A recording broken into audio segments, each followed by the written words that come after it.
안녕하세요. 흰수염고래입니다. 미키 반더벤이 토트넘으로 이적하기 이전 토트넘은 재앙과도 같은 센터백 문제를 겪고 있었죠. 무리뉴 감독과 누누 산투 감독, 안토니오 콘테를 거치면서 토트넘은 수비진에 대한 시급한 수혈이 필요한 상황이었습니다.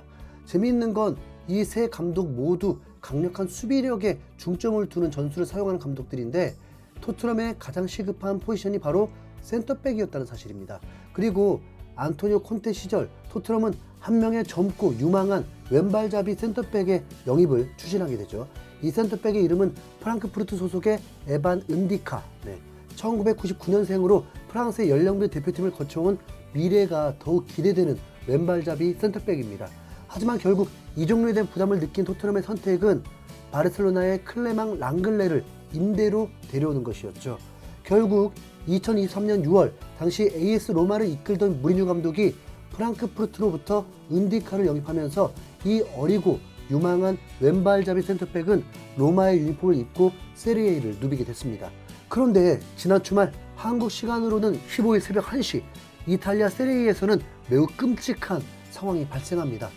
우디네세와 로마의 경기, 우디네세의 홈구장인 스타디오 프리올리에서 펼쳐진 이탈리아 세리에 32라운드 후반 70분이 넘어가는 상황에서 2만여 명의 관중들과 선수들 모두 패닉에 빠져버리는 상황이 발생했습니다.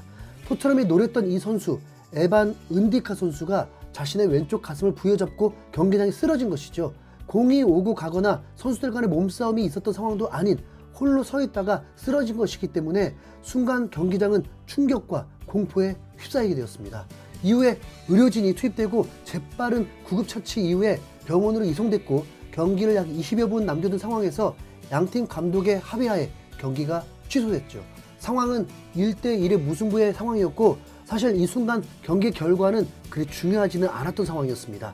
유니폼의 색깔이 달라도 각각 응원하는 팀들이 달라도 이 순간만큼은 경기장에 모인 모든 이들의 마음은 에반 은디카 선수에게 아무 일이 없기를 바라는 간절한 마음이었을 것입니다. 그리고 병원으로 이송된 에반 은디카, 다행히 심장 쪽에 큰 문제가 없다는 진단을 받고 현재는 퇴원 이후에 안정을 취하고 있다는 소식이죠. 축구만큼 과격한 운동이 또 있나 싶을 정도로 축구는 엄청난 에너지를 요구합니다. 그리고 선수들 간의 몸싸움 역시도 매우 과격하죠.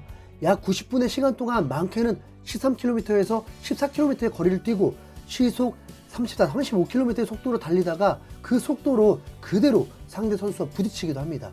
190이 넘는 거구들이 온 힘을 다해 뛰어올라서 몸을 부딪히면서 아찔한 장면들을 만들어내곤 합니다. 물론 축구보다 더 과격하고 아찔한 종목들이 있지만 축구 역시 매우 위험한 스포츠임에는 분명하죠. 한때 토트넘에서 손흥민과 함께 팀의 전성기를 이끌었던 손흥민의 절친 에릭슨이 떠오르는데요. 2021년 6월 13일 유로 2020 본선 조별리그 1차전에서 핀란드전에서 덴마크 대표로 선발 출전한 에릭슨은 전반 40분경에 스로인 공을 받으러 걸어나가던 중에 갑작스럽게 의식을 잃고 쓰러졌습니다. 재빠르게 투입된 의료진은 약 15분간의 심폐소생술과 심장 제세동기 치료 등의 응급처치를 진행했고 다행히 경기장을 빠져나가기 전 의식을 회복한 채로 병원으로 이송되게 됩니다. 이때 덴마크의 선수들은 눈물을 훌쩍이면서 쓰러져 있는 에릭슨을 카메라에 담지 못하게 에릭슨을 빙 둘러서 인간 바리케이트를 쳐주는 모습이었는데 이 모습은 아직까지도 뇌리에 선명하게 박혀 있습니다. 사건 발생 약 2시간 이후에 재개된 경기에서 핀란드가 후반 득점하면서 1대0 승리를 가져갔는데 이 득점은 핀란드 역사상 첫 메이저 대회의 득점이었다고 합니다. 하지만 역사적인 득점을 기록한 핀란드의 포얀팔로 선수는 에릭슨의 사고를 직접 목격한 만큼 기쁨을 드러내는 골 세레머니를 펼치지 않고 관중석에서는 핀란드 관중들이 크리스티안이라고 외치면 덴마크 관중들이 에릭센이라고 화답하는 감동적인 에릭센 쾌유 응원을 펼치기도 했습니다.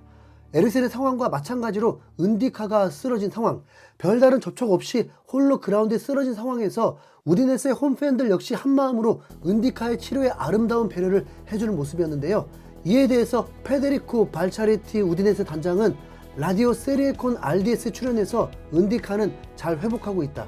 더 위급한 시간은 지난 것으로 보인다. 우리 선수 하산의 카마라가 저녁 내내 은디카 곁을 지켰다.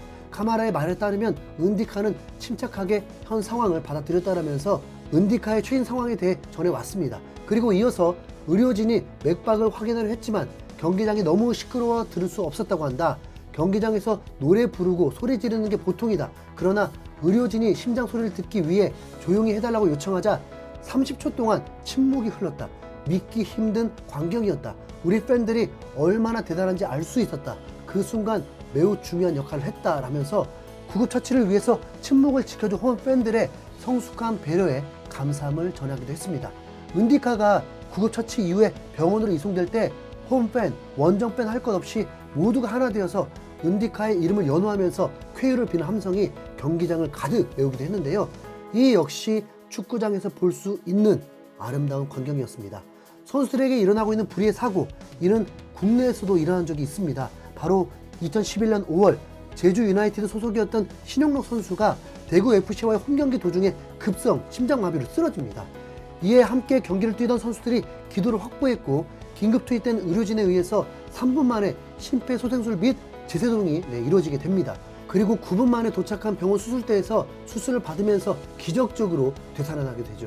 급성 심정지 발생 직후 4분 30초가 골든타임이라고 합니다.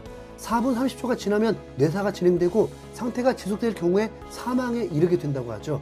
신영록 선수의 사례는 우수 응급구조 사례로 학계에서도 발표될 만큼 뛰어난 대처였으나 후유증으로 뇌 손상을 당하면서 결국 선수 생활은 이어갈 수 없게 됐습니다. 플레이가 드록바와 흡사하다 해서 명록바라는 별명으로 불렸던 87년생의 젊은 선수, 사고 당시 나이는 25살이었습니다. 이후에 사고 발생 4년 후 2015년 9월 슈퍼매치라 불리는 수원과 서울의 맞대결에서 시축자로 나선 신영록은 휠체어에 의지하는 몸이었지만 힘겹게 킥을 해내면서 큰 감동을 선사했습니다. 이때 K리그에서 가장 과격한 더비 매치, 서포터 간의 사이가 매우 좋지 않은 양팀의 관중들이었지만 홈팬, 원정팬 가릴 것 없이 모든 관중 그리고 선수들은 신영록을 향해서 큰 박수를 치며 격려했습니다. 절대로 일어나서는 안 되는 사고, 다행히 관중들의 훌륭한 의식 수준과 경기장 내에서의 1차적 조치, 그리고 이 모두가 하나된 마음으로 모든 시스템을 완벽히 수행하면서 최악의 상황을 막아낸 기적 같은 장면들입니다. 사실 축구 선수도 축구 선수이기 이전에 사람이고 축구 선수란 직업을 갖고 있을 뿐 우리와 똑같은 누군가의 자녀이자 누군가의 가족이죠. 가슴이 철렁 내려앉았던 지난 우디네스와 로마의 경기, 사고의 당사자였던 은디카는 이제 로마로 돌아와 추가적인 검사를 진행할 것으로 알려져 있습니다. 은디카 선수가 아무 일 없다는 듯 다시 푸른 그라운드 위에서 자신의 꿈을 펼칠 수 있기를 희망하면서 영상 이만 마치도록 하겠습니다. 그리고 우리 대한민국 해외파 선수들 건강 또 건강, 부상당하지 않고 건강한 선수생활 이어갈 수 있기를 기원하겠습니다. 지금까지 흰수염 고래였습니다. 시청해주셔서 감사합니다.